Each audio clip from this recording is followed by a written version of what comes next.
సినిమాల్లో హైందవ ధర్మం మీద దాడి ఎలా జరుగుతుంది, హైందవ ధర్మ హననం ఎలా జరుగుతుంది అనేది ఒక 3 కోణాల్లో 3-4 ఉదాహరణలో క్లుప్తంగా విభజించి వివరించే ప్రయత్నం చేస్తాను.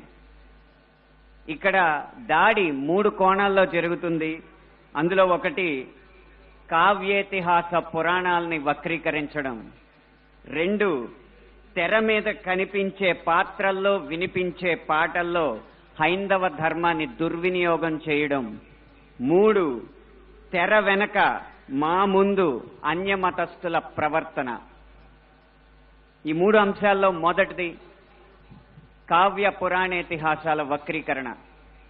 వాల్మీకి రామాయణం, వ్యాస భారతం భారత సాహితీ వాన్మయ శరీరానికి 2 కళ్ళ లాంటివి. కానీ అదే వ్యాస భారతాన్ని, అదే వాల్మీకి రామాయణాన్ని వినోదం కోసం వక్రీకరించిన సందర్భాలు కోకొల్లలు. గత కొన్ని సంవత్సరాల ముందు వచ్చిన చిత్రాల నుంచి నిన్న మొన్న విడుదలైన కల్కి చిత్రం వరకు కూడా కర్ణుడికి పాత్రకి అనవసరంగా ఆపాదించిన గొప్పదనాన్ని చూసి ఒక సినిమా రంగానికి చెందిన వ్యక్తిగా నేను సిగ్గుపడుతున్నాను, నిర్మోహమాటంగా చెప్తున్నాను. అది కూడా ఈ కృష్ణా జిల్లా గడ్డ మీదే నిలబడి చెప్తున్నాను.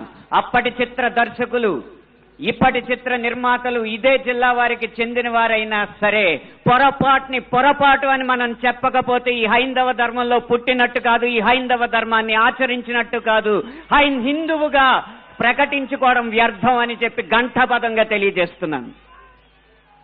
ఇప్పుడే ఈ సభలో, ఈ గొప్ప సభలో సత్యవాణి గారిని అభినవ ద్రౌపదిగా వక్తలు అభివర్ణించారు. ఆవిడే ఒప్పుకుంటారా?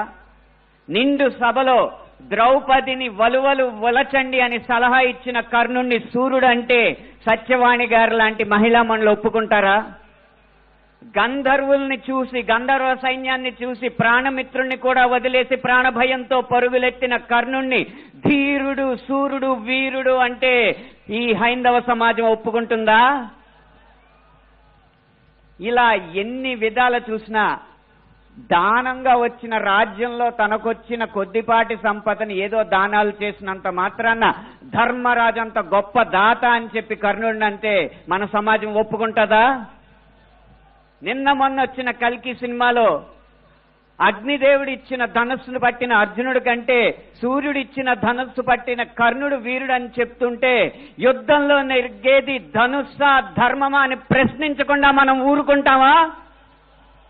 ఒక్క భారతంలోనే కాదు, వాల్మీకి రామాయణంలో రాయి ఆడదైనట్టు, రాళ్లను తేల్చి వారధైనట్టు, రాముడు లవకుశుల మధ్య యుద్ధం జరిగినట్టు, ఇలా చిత్రీకరణకు అందంగా ఉండడానికి ఎన్నో అభూత కల్పనలు, ఎన్నో వక్రీకరణలు జరుగుతుంటే ఇంకా మనం ఇలా ఊరుకుంటూ ఉంటే ఎన్ని సినిమాలు ఎలా వస్తాయి? ఒక్క వక్రీకరణే కాదు, చిత్రీకరణలో, గీతాలాపనలో ఎన్ని రకాల హననాలు జరిగినాయో మనం గమనిస్తూ ఉండాలి. మీరు కొంతకాలం క్రితం ఒక హిందీ పాట వినే ఉంటారు, దమ్మరదం మిటుజాయహం బోలో శుభశ్యామ్ హరే కృష్ణ హరే రామ్.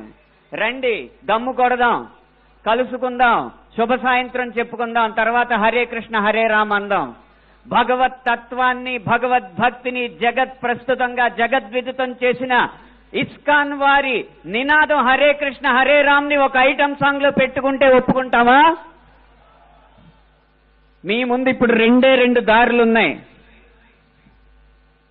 కాళీ అన్న సినిమా డాక్యుమెంటరీ పోస్టర్లో కాళికామాత సిగరెట్ కాలుస్తుంటూ ఒక పోస్టర్ వేస్తే మన ముందు 2 దారులున్నాయి. ఒకటి నిమ్మకు నీరెత్తినట్టు కూర్చోవడం, 2 నిగ్గదీసి నిలదీయడం.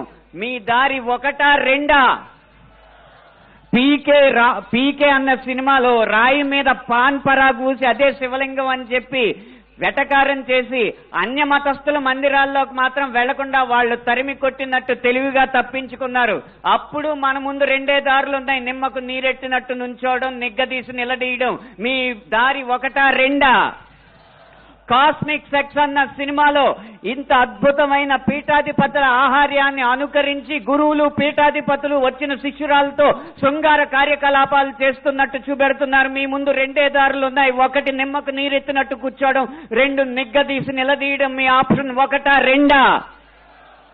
ఎంఎఫ్ హుసేన్ లాంటి చిత్ర దర్శకుడు, చిత్రకారుడు సరస్వతి దుర్గా మాతల బొమ్మల్ని అశ్లీలంగా వేసినప్పుడు వారి కోవలోనే అక్రమ్ హుసేన్ అనే చిత్రకారుడు కృష్ణుణ్ణి బార్లో ఉంచి గోపికల్ని బికినీల్లో చిత్రించినప్పుడు మన ముందున్న దారులు రెండే రెండు. ఒకటి నిమ్మకు నీరెత్తినట్టు కూర్చోవడం, రెండు నిగ్గదీసి నిలదీయడం. మీ దారి ఒకటా రెండా?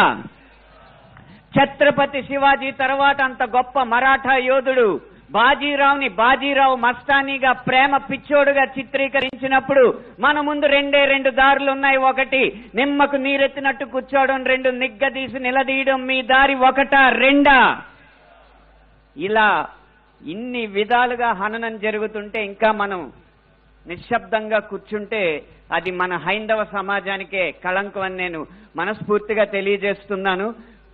పాటని ఎలా ఉపయోగించచ్చో, అదే హరే కృష్ణ హరే రామ్ని ఎలా ఉపయోగించచ్చో సీతారాం శాస్త్రి గారు మనకు తెలియజేశారు.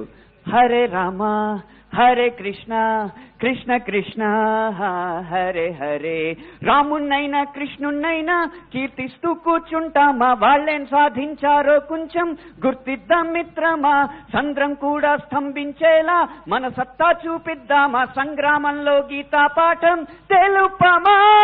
ఇది పాట రాయడం అంటే, ఇది పాట ద్వారా సమాజ హితం కోరడం అంటే, ఇది పాట ద్వారా మార్పు తీసుకురావడం అంటే, ఇది పాట ద్వారా ఉత్సాహం రేకెత్తడం అంటే, ఉద్వేగం రేకెత్తడం అంటే, ఉత్తేజితుల్ని చేయడం అంటే, ఈ దారిలో మాలాంటి పాటల రచయితలు అందరూ నడవాలని నేను కోరుకుంటున్నా. ఇక ఆఖరి అంశం మాకు వ్యక్తిగతంగా జరిగేది, తెర వెనక సినిమాల్లో అన్య మతస్థులు చేసేది ఒక్క అనుభవం చెప్పి మీకు ముగిస్తాను.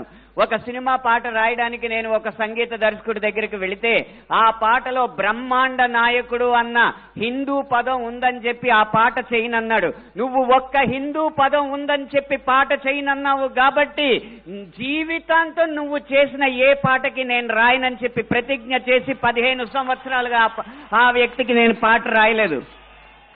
అలాగే ఒక పక్క రాష్ట్రం సంగీత దర్శకుడు వెళ్ళగానే దర్శక నిర్మాతలతో తిరుపతి ఆలయ విధానాలని విమర్శిస్తూ ఉంటే వాళ్ళు మిన్నక కూర్చుంటారు. ఎందుకంటే వాళ్ళకి మార్కెట్ ఉంది కాబట్టి. ఇదే మనం గీత గీయాలి కింద. సినిమా అనేది నేను ముందు చెప్పినట్టు వ్యాపారాత్మకమైన కళాత్మకమైన వ్యాపారం కాబట్టి ఆ వ్యాపారాన్ని సినిమాకి లేకుండా చెయ్యాలంటే హిందూ ధర్మాన్ని హననం చేసే సినిమాలని, హిందూ ధర్మంపై దాడి చేసే సినిమాలని ప్రభుత్వం బహిష్కరించకంటే ముందు మనం తిరస్కరించాలి. బహిష్కరణ కంటే తిరస్కరణే గొప్ప మార్గం. ముందు మనం తిరస్కరిద్దాం. వాటికి వ్యాపారం రాదు, డబ్బులు రావు. డబ్బులు రాకపోతే ఏ నిర్మాత వచ్చి హిందూ ధర్మాన్ని హననం చేసే సినిమా తీస్తాడో మనం చూద్దాం. భం భం భం భం భళా భళా మోగిందిర శంఖారావం, ఇది హైందవ శంఖారావం. హిందూ బంధువులందరొక్కటై ముందుకే గమని భావం, ముందు చూపాలి ప్రభావం.